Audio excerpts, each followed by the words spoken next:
This Tandoori Stuffed Mushroom Tikka is filled with a creamy, cheesy garlic and corn stuffing. Tap the link in the description box for a full list of ingredients and measurements you need to make this recipe. Start by removing the stems from chestnut or button mushrooms which you've wiped clean. All you need to do is pinch the stem and give it a little wiggle to remove. You can save the stems and use them for other dishes like soups, stir fries and curries. Now we're going to do what some people may consider to be a cardinal sin. We're going to boil the mushrooms. Bring a large pan of water to the boil and add some salt. Turmeric to give the mushrooms a lovely colour. Now stir it up and add the mushrooms. The aim of the game here is to cook the mushrooms just enough so that they retain their shape and also a small amount of bite. Since the mushroom tikka won't take that long in the oven once it's been marinated, it's really important to get this pre-cooking done first. If you skip it, there's a chance your mushroom tikka will taste raw, and if you pan fry your mushrooms, there's a good chance they may lose too much water and become misshapen. And a misshapen mushroom, my friends, is no good for stuffing. Cover the pan with a lid and boil for 5 minutes. Once your 5 minutes are up, drain the mushrooms through a sieve. The leftover boiling water can be used as a base for stocks, soups and curries, so keep it aside for another recipe. Line a tray with some kitchen towel and tip in your mushrooms. Grab another piece of kitchen towel and gently press to remove some excess moisture. Don't press too hard though. Set this aside while we make the filling. Take thick, plain yogurt in a bowl. Hung yogurt, Greek yogurt and labneh all work beautifully.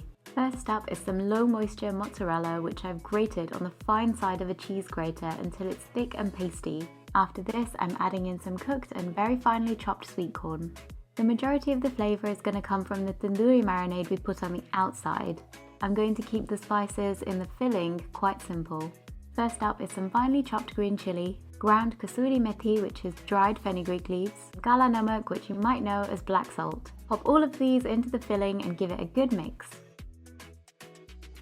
This cheese-laden filling will give our mushroom tikka kebabs the most delicious melty centre. If you like, you can use cream cheese in the centre, but I much prefer the sharp tang of yogurt. Once this filling is nicely mixed, we can start stuffing our mushrooms. Pair up the mushrooms, matching them by size insofar as you can. If you've ever made macarons or sandwich cookies, this is a similar process to matching shells or biscuits by size. By doing this, we're eliminating the risk of that cheese filling leaking everywhere. Use clean fingers or a teaspoon to stuff all of your mushrooms. This is such a cute vegetarian option for parties and barbecues. Now we're going to bring these little mushroom caps together to kiss on the lips. Sandwich them together, pressing very gently. You don't want to squeeze too hard or that cheesy filling is going to fall out. By this point, they look like little burgers or sandwiches. Grab yourself some skewers. I'm using metal. These ones have a flat surface. You can also use round surface metal skewers or bamboo skewers.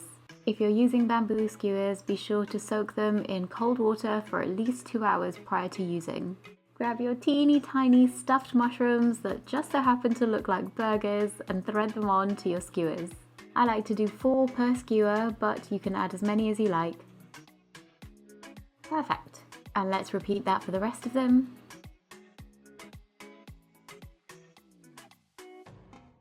Our skewers are ready, now let's make a quick tandoori marinade.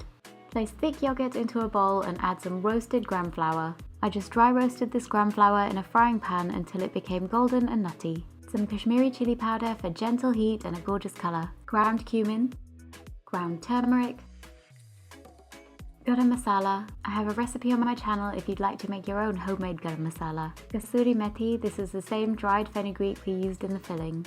Some ginger paste. I'm not adding garlic at this stage because I'm going to brush my finished tikka with garlic butter. Salt and some chopped coriander leaves. Give this a mix to make sure all of your dry spices are nicely incorporated. Finally to this we're going to add a splash of lemon juice and some more grated low moisture mozzarella. This cheese is going to help the marinade stick to the mushrooms and the kebabs are going to be golden and gratinated on the outside. I told you this recipe was cheesy. Make sure that cheese is really well incorporated and feeling super fine in there so that it coats the mushrooms evenly. We're now ready to bathe our mushroom kebabs in this delicious tandoori marinade.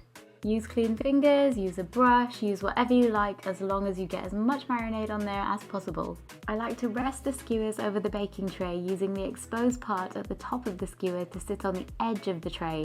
This will allow air to circulate around the kebab so that they cook evenly and don't get stuck to the tray. Allow these to marinate for about half an hour or up to 2 days covered in the fridge. Bake in a preheated oven at 200 degrees Celsius, that's 400 degrees Fahrenheit, for around 10 to 12 minutes. Allow the handles to cool and then one at a time flame cook the tikka kebabs over a gas cooker to infuse deep smoky flavours. You can also grill these mushroom kebabs on the barbecue. This gives them a lovely flavour as well. Once that marinade is freckled and charred, your kebabs are ready. Serve your mushroom tikka kebabs with all your favourite sides, salads, chutneys, dips and breads. My favourite way to serve them is with a liberal lick of garlic butter and some freshly chopped mint leaves. But coriander also works very well. This is such a delicious and unique vegetarian barbecue recipe you can make all year round. Guess what? I upload new and delicious vegetarian and vegan recipes every week. Subscribe to my channel and tap that bell icon to make sure you see them fresh from my kitchen to yours.